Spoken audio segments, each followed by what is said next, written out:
Hello, everyone, and welcome to the show. Welcome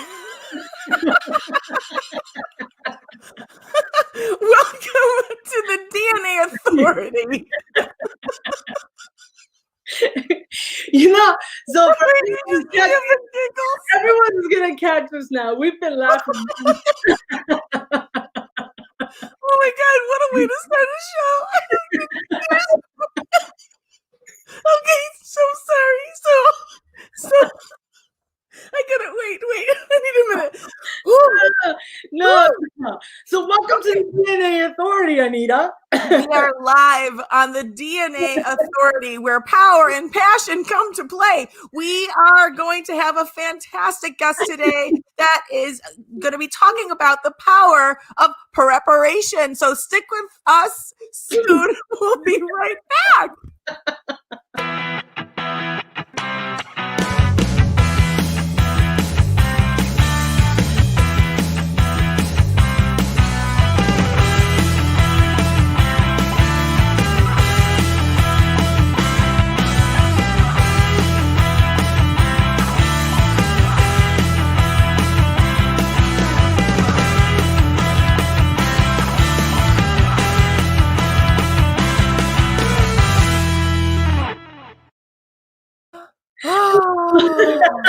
What an intro. What a hook. Oh my goodness. I'm just so excited. Hey, I just want to let everybody know that we are live and we're very excited to be with you today. I am Dolly Cortes. I am Anita Myers. We are so happy to have you guys join us and watching the show today. This is our second episode as the DnA Authority, and I feel very proud about that. I feel very, very happy. I'm so happy you're happy. I know. Honestly, listen, if you came on and you saw us talking or not talking, I don't even know what just happened. Like, I just seriously had the giggles for a while. I have to be careful. I don't want it to start again. Well, I already have tears in my eyes. Okay, I'm not gonna lie to you. Oh God, I haven't had that in the longest time where you just can't stop laughing. And thank God it's not going to happen now, because the last thing you guys want, there's a certain point where you're going to stop laughing and go, okay, give me the show. What are you going to talk to me about today? But listen. Listen, Linda, so much has happened, hasn't it, over the past week? We got the show going. What did you feel when it was over the first time, when you were like, you know what? Well, we've been doing our show for a year and a half, so it shouldn't be a big deal.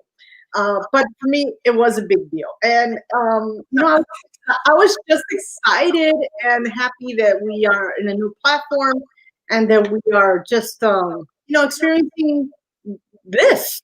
It's fun. Now I hear like a little bit of an echo. Do you? No, that's just the ghosts that are in your house. No, I'm kidding. No, I don't hear an echo. I don't know if our viewers hear an echo, but listen, if you viewers out there can see us and can hear us and we do sound clear or not, let us know. Put in a comment, talk to us, let us know how you're doing, and really let us know how we are doing, because we know we started off on a really good note, but we don't know how that really appears out there. If look at me like I'm picking my eye. Sorry. I should take these off. You know what's so funny? I'm just going to go off on a random note here that my girlfriend, or you know her, Tiffany Hinton, our guest from last week. If you haven't seen it, go watch it. She was reminding me about how these can look really goofy. Because look at that. Look at these. Give me these goofy eyes. So you have an owl, like you're an owl. Yeah. I'm always like an owl at home. I'm always like, who? What are you talking about? What? So getting ourselves back together today, we have lots to share with you. And one of the things that we have been constantly talking about this year is what? The pandemic. Mm-hmm. We've been talking about all the things that we've experienced, the things that society talks about. And let me tell you, I think one of the best parts about working with Dolly and doing a show like this in the middle of the week. Remember, it's Wonder Woman Wednesday, which I forgot to say earlier. It is Wonder Woman Wednesday, and I am very proud of a Wednesday to get Wonder Woman Wednesday as the time to do the show. And that's because, whether you're a man or a woman, you're a superhero out there. That's the way I believe. Everyone is an undercover superhero just wanting to be released out there by all the talent that you want to show. And in the middle of the week, that's usually the time where we look at, can we get over this hump? Can we get through whatever the week had given us in the beginning? And the answer is yes. The answer is yes. And for us to be able to have our show at a time where, it is the middle of the week, and when you do go through hardships, all the news that keeps breaking through, all the things in the media that keep, like kind of gnawing at your brain every so often, then you want to have a way of resolving it. And it's nice to know that there's people that come to watch our show, because even if we have a lot of fun goofing off and being silly and playing in a little sandbox of things, we do want to give you information that helps make you move forward and be positive. So, Dolly, I'm really glad that you're a part of this with me. And I know that today our guest who will be coming on shortly is someone who has had to learn how to manage the pandemic on a business scale, as well as a family scale, as well as a relationship with her, with everybody's scale. And when I say everybody, when you think about relationships, a lot of times people think it's about just husband, wife, or boyfriend, girlfriend, that kind of thing. But relationships are so much more rich. We're talking about relationships with everybody that you know. If you're a manager or an owner of a business, you have a relationship with your employees. You have a relationship with your managers. You have a relationship with other, if you have other facilities, you have relationships with them, and how to keep that moving, especially when you find out that there are businesses that are closing, that the economy is really threatened in the way things are going. So much was changing. So what do you do? So having our guest coming on next is a pleasure and a plethora of information, if you will. He's got a lot to share, and I'm really excited to get him on board. Absolutely. Why don't we bring him in? Let me get him up to the elevator, darling, so he can join us. So I'll introduce while he comes up here. This is Abe Dababneh. He is known as Honest Abe. He is the owner of Smokin' Cigar. Is it Lounges, darling? Hi, Abe. Oh, wait. You know what? He's talking in the sign language. I know I'm supposed to do that. There it is. Hey, Abe. What's up, How are you? How are you doing? We're doing.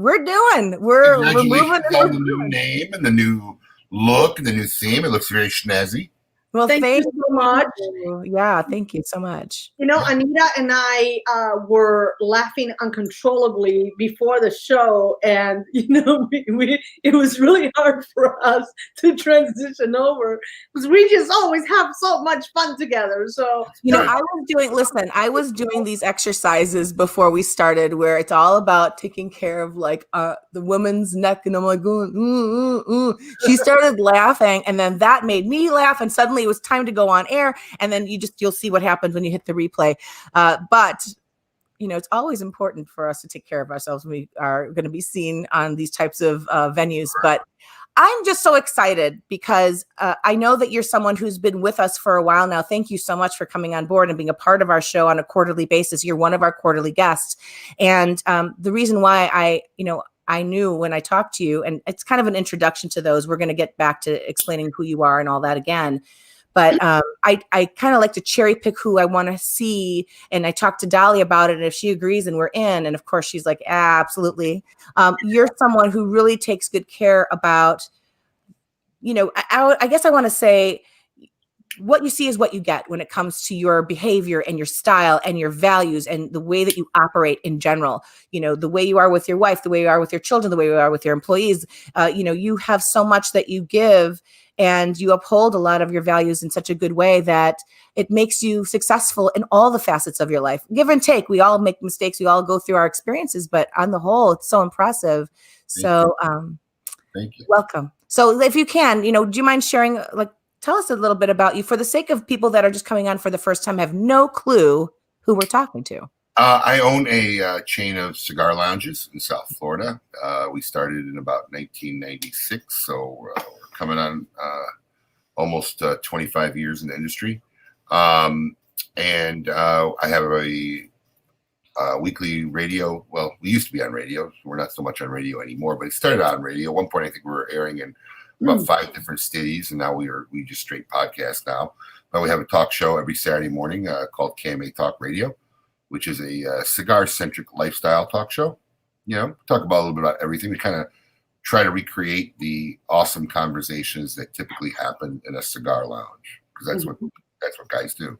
That's what guys do. It's like the barbershop and the cigar lounge. You've got both of those areas. All different walks of life, and that's what we kind of try to create in a weekly show. So been doing that for the last quarter of a century almost, and having fun doing it. Doesn't that sound crazy that you just said a quarter of a century? That this is, this is you. This is what you've built, and it's not just having a building and people just come to it and it's just, merchandise and that's over. It's the experience of being in your world and what you provide for everybody. You want to talk a little bit about that? Because there are lounges out there, and then there's yours. Well, we have a lot of layers to our onion. So, on a local level, we're your cigar lounge bar. We cater a lot to the local people and provide a lounge and an atmosphere and a haven, because if you're a cigar smoker, it's not like there's a lot of places where you can go where you're welcomed and comfortable to enjoy a cigar, where, we build these kind of environments that's what it's made for. Right. And, what we really sell and kind of propagate is a lifestyle more than anything. That's kind of what the cigar community is about. It's really more about a lifestyle than a product. Somebody once said, I don't have a habit, I have a hobby. And that's kind of what it is. So we've done very well over the years in developing that hobby and working on the lifestyle aspect with experiences and events. And through our e-commerce platform, our reach is national. I mean, it's international. We ship a lot internationally, but our reach is all over the world. And we've kind of built this great core of fans and followers. I mean, like, our customers are like hardcore fans. Like, even on social media, they have our swag, our logo. They're proud that they buy from our company. And that's what you want to try to develop, when you're in basically retail, which we are mostly. But people are proud that they're our patrons, and they like to show it off, because that's what we try to create. We create experiences. It's not just about a product, whether it be from our Cigar of the Month club, a new club that we do, our events. We throw a big event every year, and it's grown from this would be our 15th year. And it started out with maybe 200-300 people. And, last year we had almost 3,000 bodies, that people flew in from all over the world. And it's like 4 days long now, instead of just being a 4-hour thing. So, and it's great because there's literally people I see once a year. Right. This is quite impressive. I mean, obviously you're doing something right. So you said you've been doing it 25 years roughly. You've been doing the events. What is setting you apart? Why are you so good at what you do, even with what is taking place now all over the world? Honestly, it's two real things. It's our philosophy and what our business is about. Our business is not about selling products. Anybody can sell a product. 90% of my products is the same as 90% of the products that most of my competition has. So we built our company on the foundation of what we want to sell you as an experience. And that ties into our extreme high level of customer service. I can't tell you how many comments or how many times that we get either posts or letters about the level of customer service. Because honestly, for me as a consumer, that's what I'm most attracted to. So the length, and that's the hardest thing too, as a proprietor, to develop in a team. Because now I got to develop a team that understands that mentality and that culture and can follow through. But I'm blessed that I've found good people who understand the way we want to do our customer service, and we're very interactive. We're very interactive how we deal with people. There's one guy who fields 99% of the customer service calls, because there's a continuity to that. Now, of course, he's not here all the time, whatever, but our modes of communication when people aren't around is set up well, and the structure as well, that very seldom do things drop through the cracks. And when they do, we admit it. You can't hide it. We apologize, and we do what we can to make the situation right. But we really work hard to build our reputation of having second to none, as far as the level of customer service. So I got a question for you. Abe. When it comes down to you, what you said earlier was about building a lifestyle. I know we're going to be talking about some other things as well, but you caught me on this. When you talked about building a lifestyle in terms of cigar smoking, let's just say that there's viewers out there that, maybe they had one cigar at a friend's house. Okay. But they never really experienced the lifestyle, as you call it. What would you say are some examples that would construe having the cigar lifestyle? What makes it a lifestyle? The culture / lifestyle is not for everybody. So I mean that's one of the things too. This is a train ride, and everybody has different stops along the way. There are people who literally just enjoy the product and prefer to sit at home and not interact with people, and it's their meditation hour and smoke in peace, which it's totally acceptable. It's totally fine, but that's not what the mass or the populous people. Most people are gregarious. They share experiences, and cigars symbolically, just historically, are always tied into something good. So whether it's a wedding, having a baby, celebrating a championship game, this product is constantly tied to celebrating or great or monumental moments in our lives. I got a promotion. So, so we take this symbolic item and we just build memories around it. And, and it's really funny because doing retail for 25 years, I've seen this development. A guy who walks in for the first time or just moved into the area sees 7, 8 guys who are regulars all talking. And you can see like the glimmer now, that looks like fun. And he's too intimidated to break into that group, and then eventually he breaks in that group. And now instead of coming 1 day a week just to pick up cigars, the guy's now visiting your lounge 2 days a week, then 3 days a week, and then some instances daily. And all of a sudden he's become a fixture in your store, right? Because that's what happens. These guys will start cooking together, going out to dinner together. We used to have lunches at the shop where guys would bring grills, and we had guys who flew in, 100 pounds of live crawfish, on Southwest Airlines, and then we do a seafood boil. So that's what the lifestyle is about. I think it's a good way, and it's not just men. Women are very, very strong in the cigar community, and they're growing exponentially. I think for the longest time they've been in there. They've been there. They just weren't comfortable yet or felt like they could integrate. And now it's like, the walls are coming down. I was just going to ask you if you do like ladies' nights or anything like that. We do have ladies' night, but believe me, ladies' night's more for the men than the ladies. So that's true. So I mean, we do have ladies' night, but no, I'm just saying, even in just cigar groups, culturally, clubs, organization, there's an abundance of women in the club, and they are totally mainstream as far as the cigar universe, is like I like to call it. So I so get what you're saying, though, Abe.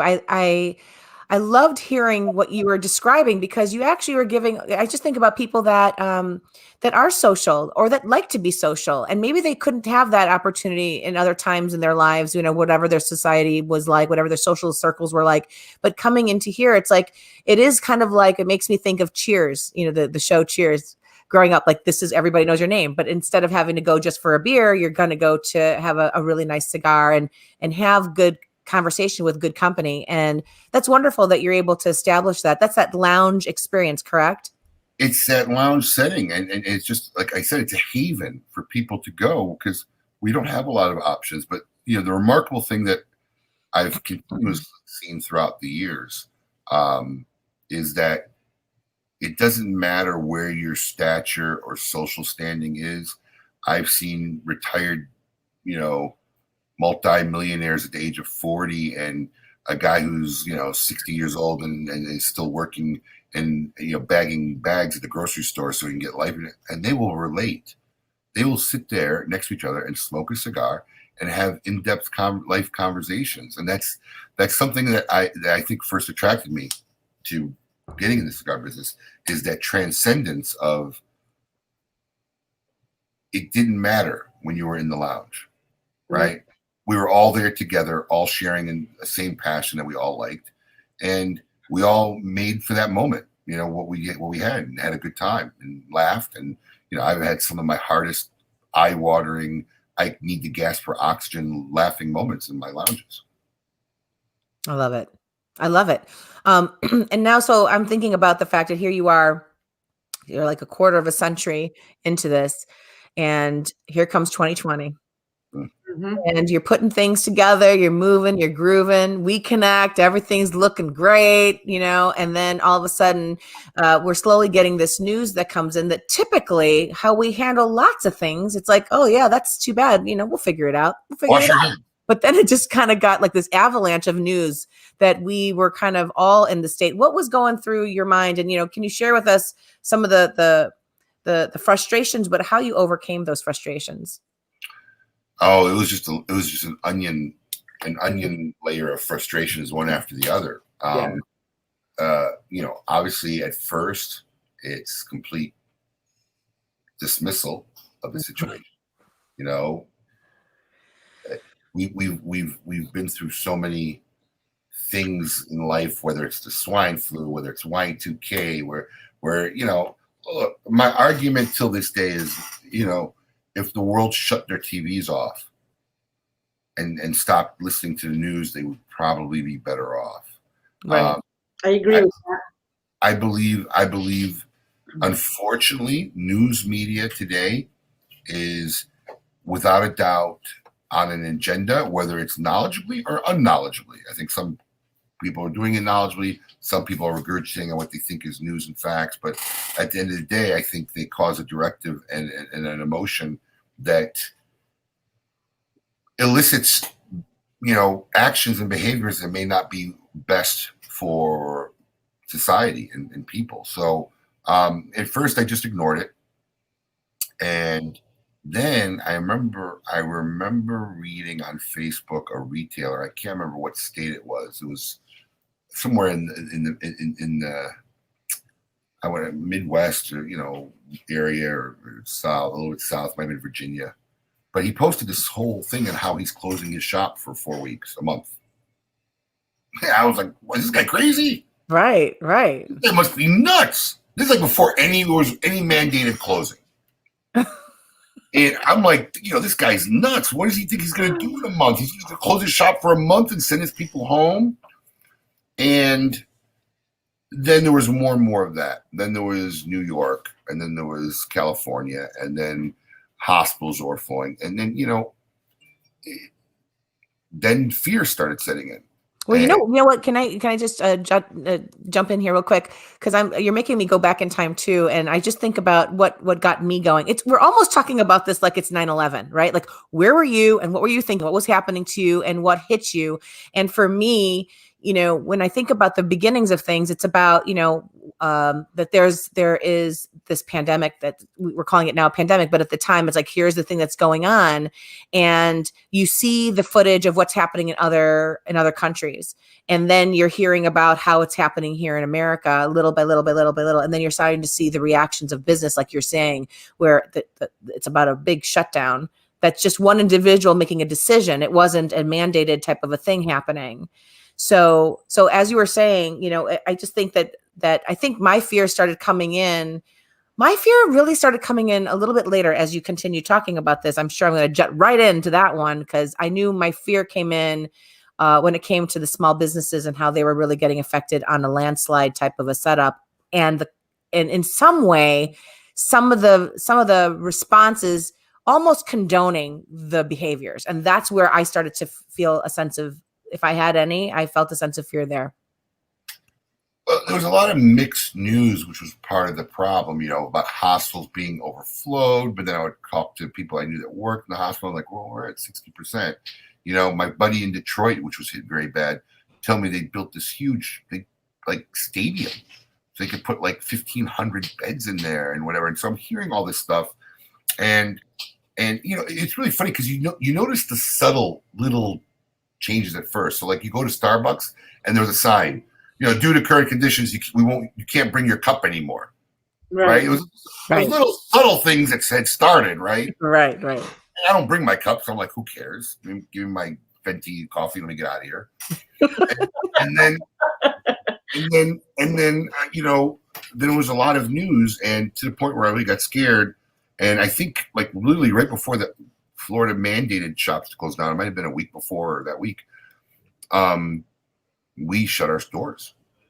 I just Was it your decision to shut the stores, or it was asked of you?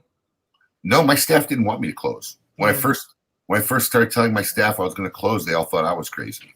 Yeah. You know. And then I'll never forget one of my operations guy who was most staunch about not closing the doors read something that someone had posted that said, yeah, when they take your kid away to the hospital and they won't let you go with them and you can't see them while he's sick and he needs you the most. Oh.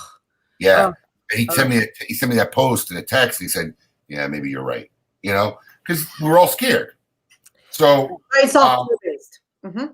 we closed our retail doors for 6 weeks. And our mail order e-commerce side, they kept doing it because there's only a few people and they maintained their space and they did what they can to do it. And then it wasn't over. Yeah, so I remember you did a show with us from your home. That's where we are at. The last time we came onto our show as our guest, we were all doing this remotely. Yeah, so. And then we came back, and then we thought we could open, and then we got shut down again. Yeah. Then they shut down our lounges, and it really wasn't until end of September where the governor of Florida finally just said everybody in Florida has the right to work. I was literally on the local news. I was on the local news 3 times, 2 different channels. I was on the local news 3 weeks prior to that, where Palm Beach County had put out a mandate talking about how their phases of reopening was going to work. And they had made it like 5 phases. Right. Phase 4 was like November, right? Yeah. End of November. And phase 5 didn't have a date to it. Right.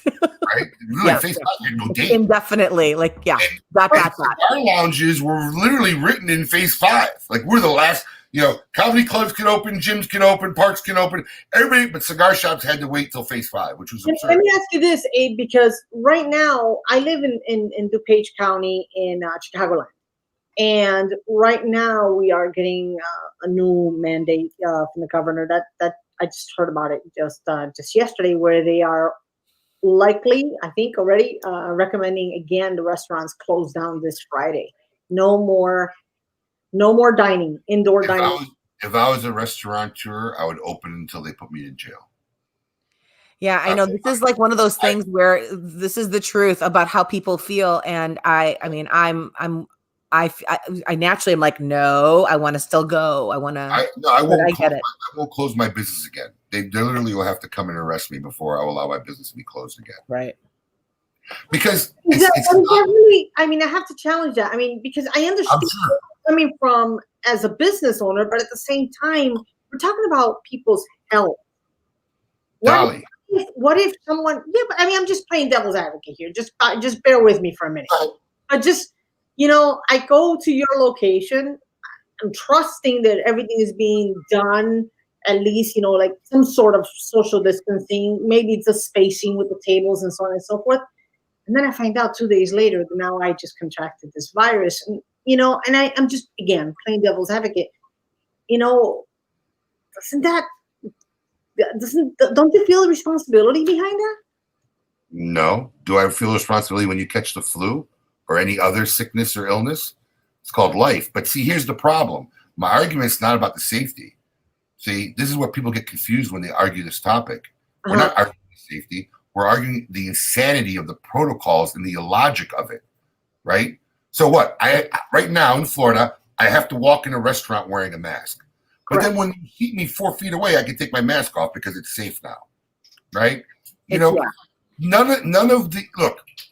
If we want to solve a problem, let's solve it with some level of efficacy.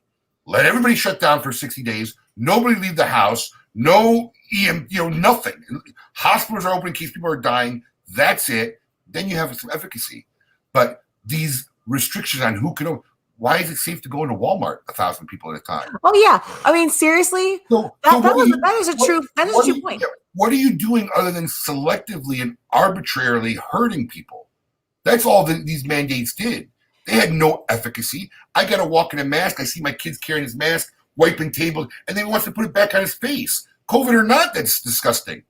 Yeah, there's what Abe is saying, I've seen as well. And I remember it in the very beginning where it was like Benny's, Beverage Depot was open, and all like Home Depot and the grocery stores, because they were considered, all the essential places were considered open. And okay. And they weren't really practicing true like hazmat suit. We need to really, they weren't. It's just there was zero the idea of the mask. There was zero effectiveness in what was existing out there. Maybe a small percentage of people really did the best, but you weren't preventing anything. You were just accolading people, giving them some false sense of security. So while my business was closed, while the government thought that restaurants that serve liquor can open, I'm driving by establishments seeing people packed, like on a Friday night, packed like a rock concert. Yeah. Why am I suffering? Right. So if I think that the rules really needed to be done where it would have made sense for the economy, and it just wasn't done that way. My business again, unless for something like this. If they tell us to close down again, I won't. They'll have to arrest me. It's not happening. I'm not falling for it twice.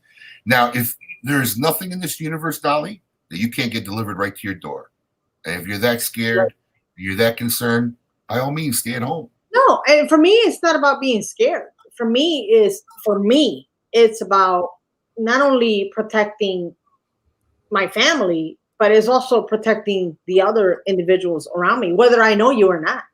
I understand, but if they're nervous, stay home. I live in Florida. Driving on I-95 is the biggest risk of my daily life. It's more dangerous than the coronavirus driving in South Florida. You know what I mean? Every time I leave the home, I risk my life. So, I mean... And, we eventually have to come to some common ground in terms of how things are going to be orchestrated, because look, once this is over, however, this is like the guinea pig of all the other super bugs and whatever the heck anyone decides to, however this got here. Okay, I'm going to say it that way. However this got here, if it can come again in another way, if a new thing wants to take its course and come through here, the next thing, think about all that you just mentioned earlier. There were a lot of different viruses that have come through our nation and world, and people suffered it. People have died from it. A lot of people have died from it. And we've just operated how we have. Now we are having this brand new protocol that can be questioned. Absolutely. But now we need to start thinking about, I don't know if I have the answers to this, but it's in my fantasy of thought, what are we going to do for the next one when everything dies down in this one, which it will, there will be another one. And when that happens, what are we going to do, and how are we going to operate the schools, the children, the caretakers, the businesses? It does get affected. And that's why we're here, really. If we think about what we're talking about right now, it's about that concept of preparation for things. So what, if you don't mind, think about, like, what did you have to do to prepare in terms of, you couldn't have prepared for what came to you. But now here we are getting toward, we are at the final quarter of the year. What is your way of wanting to prepare yourself as a business and your other businesses? Look, here's the problem. Whether it's business, whether it's a pandemic, whether it's your relationship at home, there's nothing that ever good that comes when you operate strictly from a perspective of fear. And that's what they did. Everybody tried to operate strictly from a perspective of fear. Most of it was propagated by media without a lot of sensibility, without a lot of data, a lot of reason. There were a lot of deaths in the beginning, which is scary because people didn't know how to treat it. There was just a report yesterday how deaths are down and deaths are low because now they you lost your own uncle, just so that people understand. You're not speaking from just some, just a thought process. You lost your uncle to COVID. Not only did I lose my uncle, his brother was on a ventilator for 23 days and almost died. Their sister was on a ventilator for 12 days. And one of the sons had it, but he went home like flu-like symptoms. But so it hit home for you, you to be able to have the compassion and understanding what other people are saying. However, you're still having the strong point of, it has to be done in a way that makes sense for businesses and for consumers. You can't operate from a perspective of fear only because you'll just never get anywhere. And that's what we kind of did as society. And the problem is the government kept changing and lying or not giving us data. Let's flatten the curve, which makes sense. Let's flatten the curve, right? He did. Let's flatten the curve. We're going to do this and flatten the curve because it makes sense.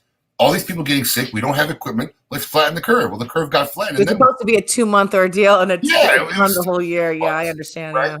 Yeah. A lot of places started opening. A lot of the cases started rising. I mean, that's what we're experiencing now in Illinois. But here's the problem. See, here's the problem. Who cares? Rising cases isn't a problem. This is the confusion that society has. Rising cases is part of the solution. We need everybody to go out there and get sick who can get it. It's not rising cases that should dictate how we handle it. It's death. How many people are dying? Because rising case, look, it's not going to go away, right? It's going to be out there for a long time. And I got news for you. Vaccine drops tomorrow. Half this country won't take it. And if you watched Utopia on Amazon Prime, you're definitely not taking it after watching that show, right? So, I mean, so where does it go away? Where does it end? So that's a very good point, though, Abe. It's a very good point that I don't know if everyone can grasp that, because we're really inundated with, what do they put on the news? The cases, just the rising cases. You are right. And you know, I can see why Dolly is saying what she's saying, because when you hear that the cases rise, what's the next thing you're going to do? Oh, my God. But the thing is we're all alive. Anyone who's alive and who's walking around in any way with a mask or without, believe it or not, in my opinion, I do believe there's always a chance that you're going to get it. Or you go back to school, this half going into school, half coming out of school, all this stuff, you're going to get it. And even, I'm going to add one more. It's great that you want to wear a mask or a face shield, but I'm still, if we really want to nitpick at the details, look, you're talking about your gloves. Not everybody's wearing gloves. And then you got your skin, and then you got your eyes, and, you know, all these different things, if it's airborne, if it's not airborne. And the fact that you're saying that the reports are showing this is what it is, and we listen. And then it's like, well, actually, this is what it is. And then we're like, okay, well, listen to that. And then it's like, well, actually, no, it wasn't that at all. It was this. So we, as intelligent human beings, we kind of look at things a little bit sideways. And at some point, you can tell the nature of the beast that we are. We're going to get fed up. We're going to say, you know what, especially people that I can say in America, I can't speak for everyone outside, but we kind of like do it, and we comply, and we listen, and we try to understand. But then we start, you know, like you said, we start peeling the onion. And if we don't like what we're seeing, and we see that certain rights are being removed from us, it really is frustrating. And especially, we haven't even seen the stories that are going to come out later on of the effect that it's taken on children and on caregivers and on abuse and on all these other things that are the underbelly of what's happening right now. So I can appreciate where you're coming from in terms of how many deaths are we really looking at. The cases are rising, but a lot of us can get it, and a lot of us can get it and not even know that we have it. And a lot of us can get it and survive it just fine, like we did in other things. And then there's those of us who get it, and it complicates the condition that we have, or we get it and it causes our demise. So we have to look at what is the death rate that's taking place for us to take it more as seriously as we're supposed to. I really don't know what's going on in Illinois in terms of our state right now, because I have detached myself from all conversations involving this, because I was working on my own project so that I could keep building and keep moving and stay in my positive place. But, you know, all I know is what I learned when I was a child. Wash your hands with soap and water and keep that personal space. Keep that personal space, and I'm good. I'm not against anything that will make somebody comfortable. I don't believe in the efficacy of masks. People are going to say I'm an idiot. Great, I'm an idiot. I'm entitled to be an idiot. I don't believe in it, because all I see when people wear a mask is them touching their face 20 times a day. You can't take it on and off without continually meddling with your face. So I don't see that much of an efficacy with the mask. But if it makes you feel comfortable, God bless you, wear it. I don't have any problem going into a place. I put my mask on. Well, Halloween's coming, so I know I'll probably find a fun mask to wear. No. But over here, the state wanted me to stay closed while my 4 kids, my Rugrats, German-infected Petri dishes, are running around in school all day. How does that make sense? I know. Right? And then they have to come home to you. That's what I'm talking about. So the policies don't make sense. So for somewhere along the way, somebody made some moral decisions that death, which is a naturally occurring thing, which is inevitable for every single one of us, whether it's accidental, whether it's natural, whether it's pandemic, that death was an unacceptable thing, and the devastation of lives became acceptable. And I just didn't get that. That's pretty profound. I didn't get that, because that's the decision that was made in America, that to save people from dying. And you can argue whether most of them were going to die or had multiple, but it doesn't matter. That that value of the inevitable that we're all going to end up being was more important than the livelihood and the quality of lives of millions and millions of people around the country. Didn't get that. Right. That's in my mind like saying, oh, the Canadians want to come down and they want to take over America and invade. Not that they ever would, but that they wanted to invade America, that the mentality would be, well, if we fight, people will die. Let's not fight. Let's just let them come in and hopefully we'll assimilate and things will just go back to normal. That's the kind of mentality that I felt that was taken. And it just so then here's my question to you. Okay. Here's my question to you. Cause this is, I'm actually really enjoying this conversation and I want to keep having it because I want to question a million things. So that means I'm going to have to call you and talk to you later tonight. I'll make sure I can do that. But I love these conversations and I want to have these intelligent discussions because we all mean well. We're all trying to learn from this. We all don't take the time to go and look at the details. And we don't even know if the details are right. What we do know is that, I like to tell my family that what we have is right now, let's do the best we can to live the best that we can. I know for me, and I'm just saying this for me, is I really believe in building my immune system when these things are happening. I learned this the hard way a long time ago. And when I learned, this is about when you have your life, you're here all by yourself. So it's your responsibility and your choice wherever you live in your life, in the world. It doesn't matter. You have to make decisions on what you're going to eat, what you're going to drink, how you're going to move, how you're going to think, what you're going to accept, what you're not going to accept, what's going to be your limiting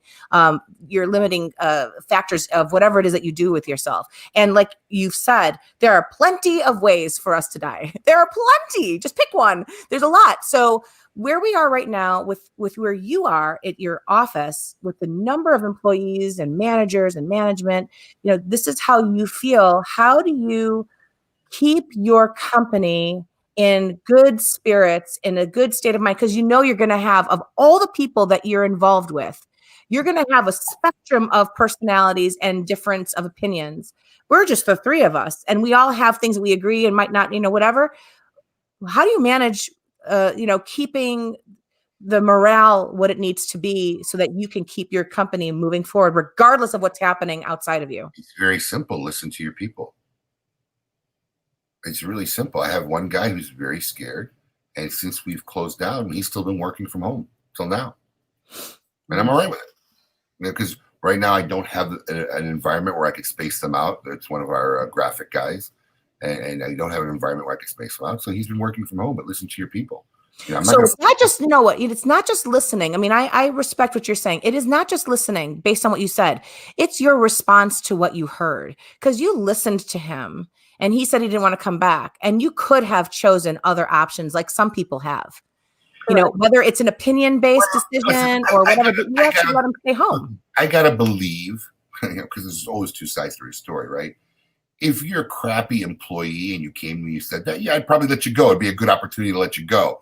But you're not going to do that with a good employee. This guy's a great employee. He does great work for us. We like him. So I'm going to do my best as an employer. No employer wants to accommodate a crappy employee, right? So yeah, they're crappy employees. We're less flexible and want to bend less if you really are an awful employee. But if you're a good employee, a good employer is going to find a way to accommodate your needs. I mean, that's it's hard finding good help and valuable help. So yeah, I mean, working at home, he can do his job from home. Some guys I appreciate that. If you're a guy who works on the floor and has to ring people up, and you came to me, well, I'm not comfortable doing work, you got to find another job. I can't accommodate you. I mean, the skill set, and what you do for this company is being on the floor and being around people. So, I'm all right with it. And then, if he's a good employee, if the pandemic is over and he feels safe, we'd hire him back. But, if I could give him other work, I would. But, it just depends on what it is. Some of my office people could do their work from home very easily. My assistant could work from home very easily. But, we didn't, look, it's one of those things where when you don't know what's right or wrong, it's very hard to tell people what to decide. And that's well, it sounds like your brain is like a bamboo. Okay. You're very bamboo-y in the way that you bend towards what works and what's going to happen. And when things don't work out, you know what you need to do. I like the fact, and I'm saying this because, I came from a company that remains nameless, who, when I informed them that I was pregnant, they let me go. And you can't do that. I was But they gonna say, did. is that even And they legal? do that. There's companies that do that. There's companies where, management makes really poor decisions. They don't think about the common sense. And so when we think about this word today, this power, about preparation, about preparedness, being prepared. When I'm hearing how you're answering the question, when you talk about just listen, it's very simple. It is very simple because you're honest Abe Dababneh. That's who you are. You are simple in the sense of you're going with common sense and you're thinking outside of the box where some people go by textbook. I know that I'm giving a lot of compliments to you, but I'm not. I'm actually just stating a fact. And it's a really important thing to have. And yes, I admire that you're saying it and you're explaining it very naturally, but there are businesses right now and managers out there that might not understand it in the way you're understanding it, which is they're complicating it more than they need to. They really need to simplify it into, if you have a good employee, because I know in my world where I was a very good employee. I am a very good employee. I work very well. I love I can understand directions and I could lead. And, and if this happened to me and it happened to multiple people, and that was something not even involving this type of a situation, totally different. But managers do this and bosses do this for sort of so many variety of reasons. You were able to just kind of look at the common sense, kind of think out if what I would say is thinking outside of the box. You're not saying, well, it's not by this textbook way, you're out. You can't come back anymore. You're like, listen, if you can't, then you can't. Then you sit here and you work from home. It's fine. We'll make it work. And I like that you always try to find a way. Well, I mean, look, I have a benefit. Managers don't always act in what's in the best interest of the company. You can have a petty manager. You can have an intercompany squabble. I'm the one that lays down the law in my company. So, there's not that buffer. I'm ultimately going to do what's best for the business. I look at my business as a living, breathing entity. It needs its nourishment and has to be tended to and taken care of. And, you got to do what's best for it at the end of the day. So, yeah, I have a little bit of a benefit where I don't have to deal with those. And like maybe in some bigger corporations where you have mid-level people and managers, because then the pettiness gets in the way. The human nature where, I look at my business very logically and look, my team was great. We paid them all. We got some of the PPP money, but even after that, we paid them all as long as we could. And I think at one point, maybe we had just 1 week where by the time because the problem in planning for something like this is that you didn't know what to plan for. If you give me a mathematical problem, hey, you're gonna have to close your business for 4 months. All right, I'll figure it out. I'll figure it out mathematically. What do we need to do to survive 4 months? What's the rationing? How much is our rent? Call the landlords. But we didn't know.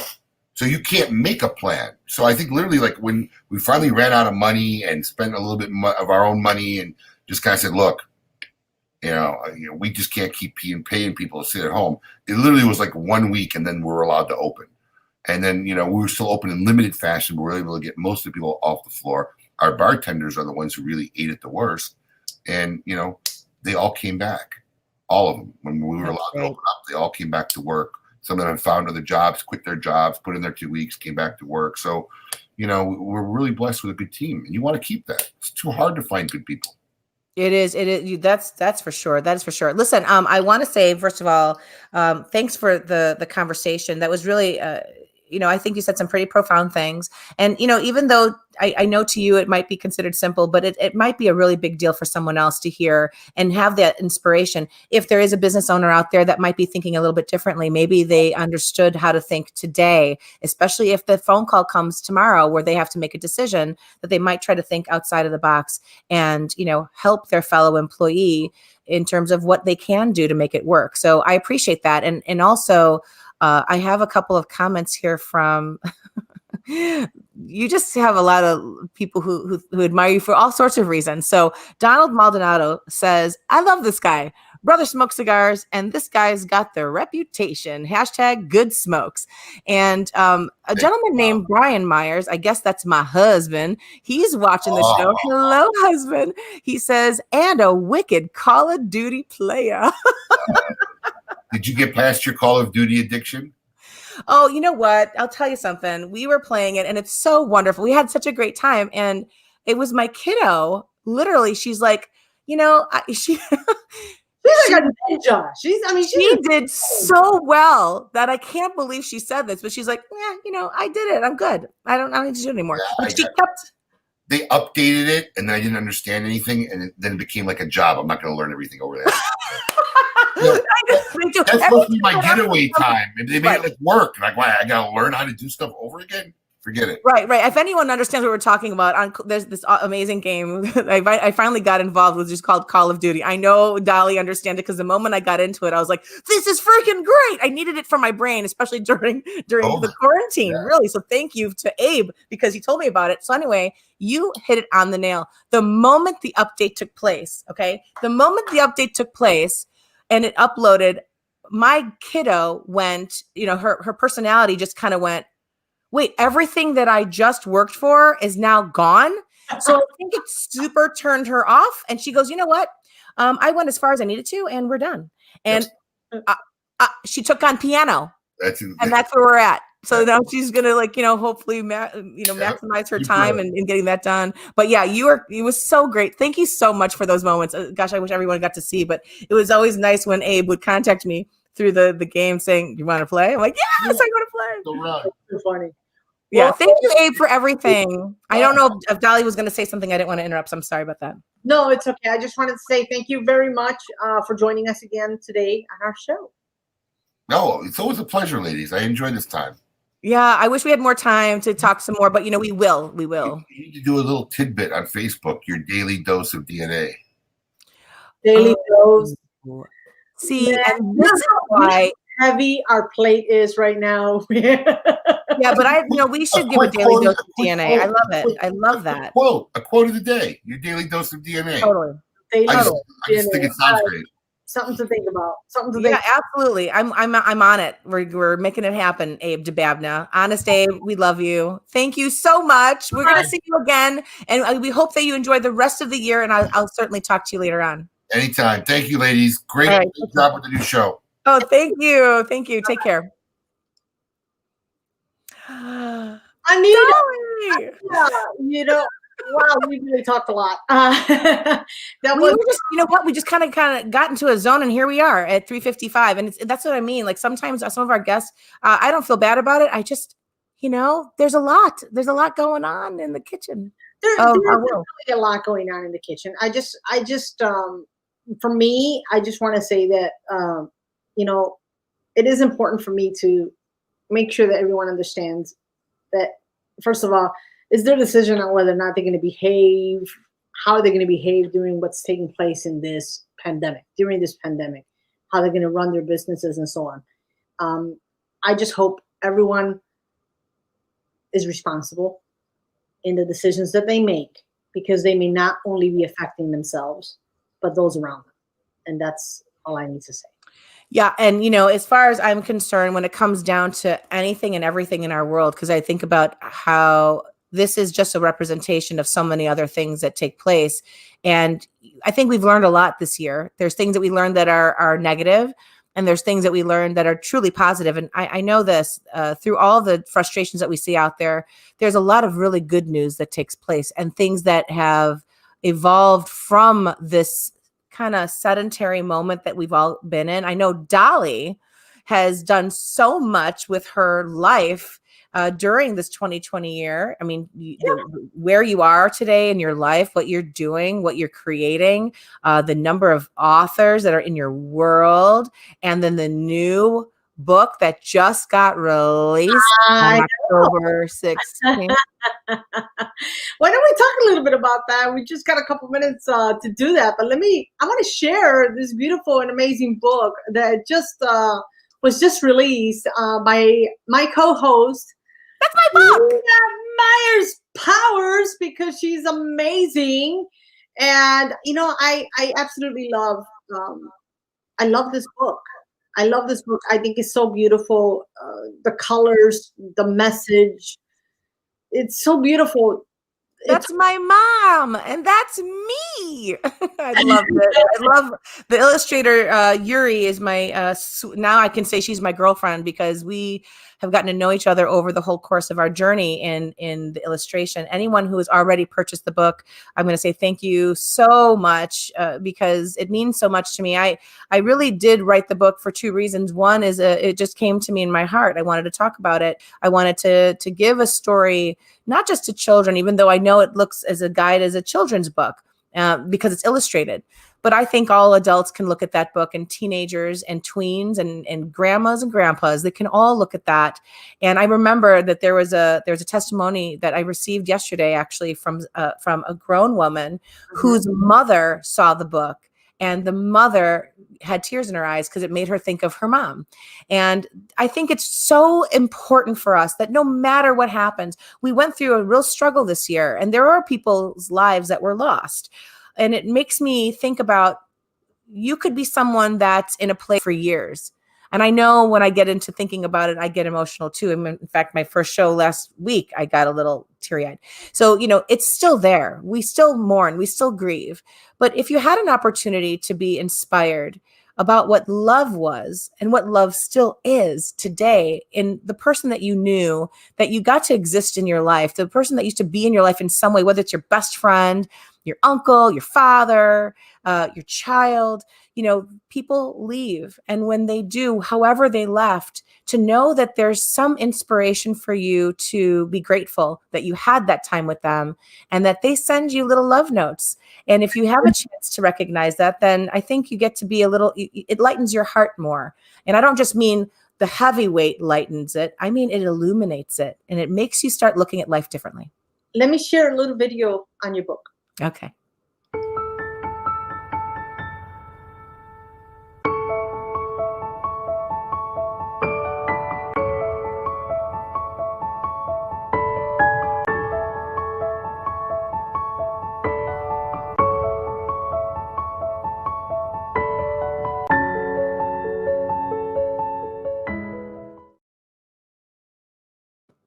I think that's so sweet. Yeah, thank you very much. Anita, it's a pleasure, as always, to work with you. And thank you for today's show. And with that, everyone that has joined us today, we appreciate your time. We appreciate your being a part of our program. And we look forward to seeing you next week. Thank you so very much again for joining us. Take care. Bye.